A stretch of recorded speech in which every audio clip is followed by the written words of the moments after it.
7 बजे घर सब आए हैं। वो आते सारी उन्होंने कहा जाके बड़े भाई को सोटी लेके आओ, उसको भी मारा मुझे भी मारा। तो उसके बाद वो बेहोश हो गया। पहले भी मारते रहते थे? पहले भी मारते थे। बेहोश हो गया, उसको अंदर ले गया। तकरीबन आधे पौने घंटे बाद उसकी चीखों की आवाज़ आती रही। जिसम उसका अकड़ा हुआ था, हाथ उसके इस तरह पड़े थे। उसके बाद उसको रिक्शे में रखा कुर्सी से उठा के, तो फिर घर सब ले गया, उसको हॉस्पिटल ले गए थे।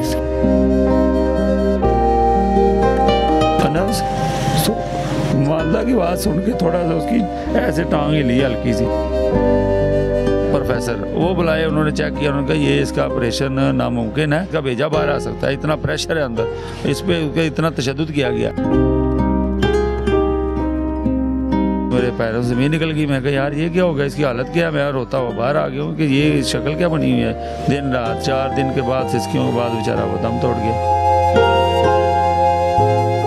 अस्सलाम वालेकुम नाज़रीन, तलहा अदनान के साथ आप लोग देख रहे हैं नई बात डिजिटल। नाज़रीन, बारिश के बायस 13 साला बच्चे का मदरसे से छुट्टी करना इतना बड़ा गुनाह बन गया कि उसको इसका मदावा करते हुए अपनी जान की बाजी से हाथ धोना पड़ा। उसका बाप मेरे साथ मौजूद है, बदकिस्मत भाई मेरे साथ मौजूद है। बच्चा 13 साला, सिर्फ इस वजह से उसको इतना मारा पीटा गया, उनके वालिदैन के मुताबिक इतना मारा पीटा गया कि उस बच्चे की जो ज़िंदगी है उसको ज़िंदगी से हाथ धोना पड़ा। उसका छोटा भाई उस वक्त मदरसे में उसके साथ था, छुट्टी भी साथ की, साथ मार खाई। मार खाने के बाद उसका साथ बच्चे के साथ क्या कुछ होता रहा, इसके सामने सारा जो है मामला जो उसके सामने उतरा। बच्चे से जानने की कोशिश करते हैं कि बच्चे ने अपनी आंखों से क्या देखा। अस्सलाम वालेकुम बेटा। वालेकुम। क्या नाम है आपका? मोहम्मद अशर। मोहम्मद अशर, बड़ा भाई आपका कैसा था? शरारती था? बस मैं नॉर्मल ही था, मतलब हमारे साथ खेलता था, सही था। शरारती टीचर्स को तंग करता था? बिल्कुल भी नहीं करता था। ज़्यादा छुट्टियां करते थे आप दोनों? नहीं, ज़्यादा कभी ज़्यादा नहीं हमने की, बस महीने के अंदर भी 1-2 छुट्टी में ऐसे, वो भी बस बड़ी तो उस दिन क्यों छुट्टी की थी? उस दिन बारिश बहुत तेज़ थी, पानी बहुत ज़्यादा खड़ा था, इसलिए हमने छुट्टी की। सिर्फ आप दोनों भाइयों ने छुट्टी की थी? और भी बच्चों ने छुट्टी की थी। अच्छा, तो छुट्टी से अगले दिन आप दोनों भाई इकट्ठे जाते हो स्कूल? हाँ जी। फिर क्या होता है? हम गए अगले दिन, छुट्टी के अगले दिन गए हम मदरसे, तो हम जाके बैठ के पढ़ने लग गए। 6 बजे हम गए थे, सुबह 6 बजे? हाँ जी। अच्छा। 7 बजे घर सब आए हैं। वो आते सारी उन्होंने कहा जाके बड़े भाई को सोटी लेके आओ। अच्छा। सोटी लेने नहीं गया, वो डर गया 2 मिनट। तो उसके बाद फिर उन्होंने कहा आपको समझ नहीं है, जाके सोटी लेके आओ गुस्से से। तो वो गया, जाके सोटी लेके आया, तो उन्होंने उसको भी मारा, मुझे भी मारा। तो उसके बाद वो बेहोश हो गया। सिर्फ आप दोनों को मारा है, किसी और भी बच्चे को मारा? और भी 1-2 बच्चों को मारा था। जिन्होंने छुट्टी की है सबको मारा है? हाँ जी। अच्छा, तो पहले भी मारते रहते थे? पहले भी मारते थे। तो उसके बाद वो उसको अंदर ले गया, बेहोश हो गया, उसको अंदर ले गया। तकरीबन आधे पौने घंटे बाद उसकी चीखों की आवाज़ आती रही, आने लग गई है। अंदर कहाँ पे लेकर गए? अंदर पीछे स्टोर था ना, बच्चे यहाँ पे सोते थे रिहायशी, वहाँ पे ले गया। मतलब जो हॉस्टल टाइप बना हुआ है? हाँ जी। अच्छा। तो वहाँ पे ले गए, आधे पौने घंटे बाद उसकी चीखों की आवाज़ें आती रही।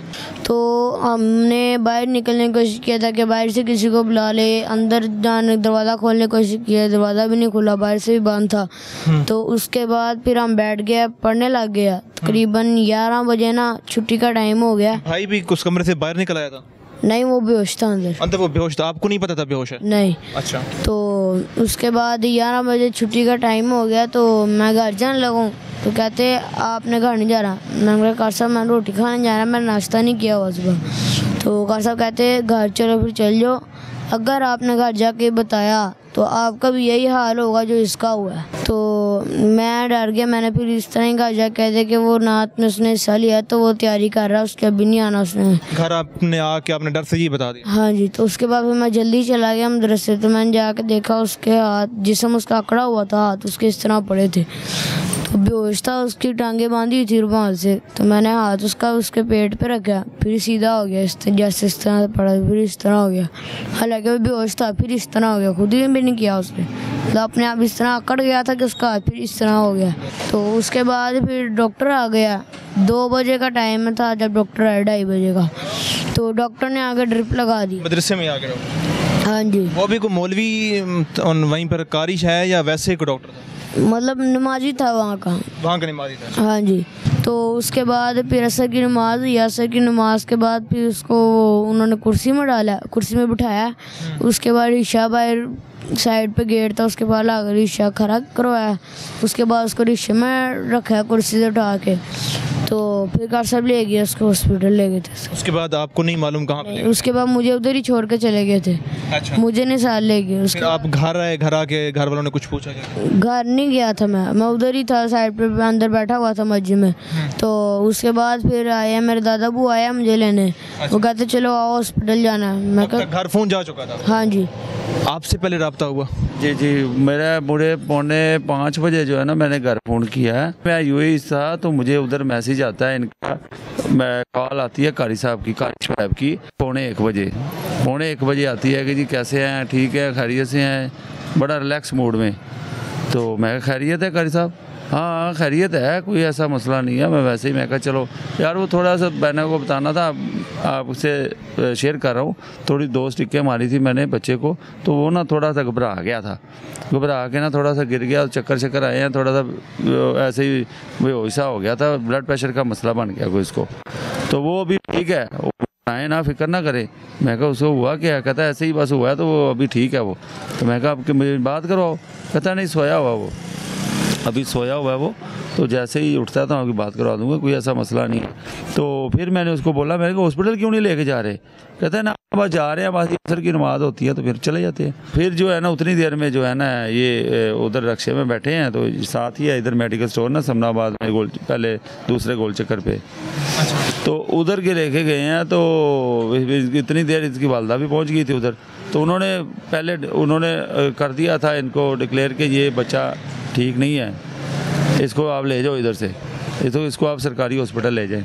वो सरकारी हॉस्पिटल लेके जाने थे। नियाजी कम्प्लेक्स वालों ने क्या दिया था? जी उन्होंने क्या देख लिया था, वो तो बिल्कुल डेड था।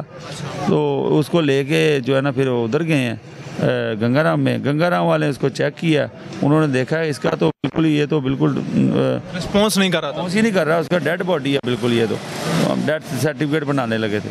डेथ सर्टिफिकेट जैसे बनाने शुरू किया उन्होंने, अभी नाम लिखा ही है, तो वालदा उसकी ने देखा है, उसको पता चला कि इसकी तो बिल्कुल जो होश ही नहीं है। उन्होंने उसके कान में कहा, आवाज़ में लगाई है अनस अनस। वालदा की आवाज़ सुन के थोड़ा सा उसकी ऐसे टांग हिली हल्की सी। तो कज़न मेरा दे रहा था, कहता है उसकी आंखों में नमी भी आई है, बोल नहीं सका बेचारा। तो वो जब ऐसा सीन देखा तो वो उन्होंने देखा कि शायद अभी कोई हीलअप हो गया है, इसका कोई बेहतरी आ गई है। उन्होंने पकड़ा, ऑपरेशन थिएटर में ले गया, फ़ौरन ले जाओ इसको ऑपरेशन करते हैं। 3 4 5 उन्होंने डॉक्टर बनवा ले, न्यूरो जो है स्पेशलिस्ट जो थे तो प्रोफेसर, वो बुलाए, उन्होंने चेक किया, उन्होंने कहा ये इसका ऑपरेशन नामुमकिन है। ऑपरेशन किया तो ये तो बिल्कुल जो है ना मफलूज हो सकता है, या इसका भेजा बाहर आ सकता है, इतना प्रेशर है अंदर, इस पर इतना तशद्दुद किया गया। सर पे कुछ चीज़ आपसे मुराद मारी भी नहीं है, सर पे चीज़ का निशान भी नहीं है कोई। उसको क्या किया अब वो तो वही बताएगा, जो अंदर वो जो बगैरत इंसान जो अंदर है, जालिम इंसान, वही बता सकता है उसने क्या किया है और कैसे किया। और इस तरह उसको जो है ना मुर्दा कंडीशन में भेज दिया उधर। 8 घंटे के तशद्दुद के बाद जो है ना हॉस्पिटल ले गए, वो भी हमारे कहने पे। फिर आप कब पाकिस्तान पहुँचे? ये मुझे फिर पता कज़नों ने बताया, मेरे अंकल ने बताया कि भाई आ जाओ, आप इसका वेट ना करो। मैं क्या हुआ है? मैं कहा शायद अभी ठीक हो जाएगा, गए हैं यार चलो ठीक हो जाएगा। फिर उन्होंने मुझे कहा कि ये डॉक्टरों ने बता दिया मैं कि ये डेड है, आप फ़ोन लाने की कोशिश करो। उस वक्त मेरी हालत ऐसी थी, मैं परेशान हो गया कि मैं जाऊं ना जाऊं, उधर ही रोता रहा, उधर ही सिसकियाँ लेता रहा कि यार मेरा बच्चा अच्छा भला इनको दिया और ये इन्होंने क्या किया उसके साथ। और फिर दोबारा टिकट करवाई और फ्लाई दुबई की। तो फिर उधर से जो है ना वो कज़न मेरा गया हुआ था, उसके साथ मैं आया हूँ, हॉस्पिटल गया हूँ सीधा। तो उधर गया हूँ तो वो उसकी तबीयत देख के तो मेरे वो आईसीयू में चला गया था। तो मैं देख के मेरे पैरों से ज़मीन निकल गई। मैं कहा यार ये क्या हो गया, इसकी हालत क्या है? मैं रोता हुआ बाहर आ गया हूँ कि ये शक्ल क्या बनी हुई है। वो जो मीडिया पे चल रही है, आपने देखी होगी वो शक्ल उसकी क्या बनी हुई है। तो वो ये सूरत हाल देखी। फिर मैं उसके बाद उधर ही रहा हूँ हॉस्पिटल में दिन रात। 4 दिन के बाद सिसकियों के बाद बेचारा वो दम तोड़ गया। तो मैं ना कहीं से शेयर कर रहा हूँ घर वाइफ को, वो अब उसकी भी जो हालत है वो करना काबिल बयान है, वो मैं आपको दिखा नहीं सकता। वो भी ड्रिपें लग रही हैं, कभी कुछ हो रहा है, कभी उठ के एकदम से उठ जाती जाती है, कभी इसी हालत में पड़ी हुई है कि वो मुझे समझ नहीं आ रही कि आगे क्या होना है। लेकिन अब क्या कर सकते हैं, अभी जो है ना ये जुल्म जो है ना हमारे ऊपर ढा दिया गया। ये जो ज़ख्म इस वक्त है इसके लिए कोई अल्फाज, कोई मरहम जो है वो आप खुद नाज़रीन देख सकते हैं। बदकिस्मती इस बाप की जो बैरून मुल्क अपने बच्चों के मुस्तकबिल के लिए कमाने के लिए गया था, लेकिन इनको क्या मालूम था कि अपने वो जो मुस्तकबिल के लिए पैसे कमा रहा है वही कफन दफन के लिए पैसे जो हैं वो लगाने पड़ जाएंगे। इनका जो बयानिया है वो आप सबके सामने, हम कोशिश करेंगे पुलिस के साथ हमारा जो राब्ता हुआ उनके मुताबिक जो मुलजिम है वो उस वक्त उनकी हिरासत में है, तो मुलजिम क्या कहता है, पुलिस क्या कहती है, इंशाल्लाह अपने हमारे साथ रहिएगा। अगले प्रोग्राम में हम आपको वो भी दिखाएंगे। फिल वक्त मुझे दीजिए इजाज़त, अल्लाह ने के बाद।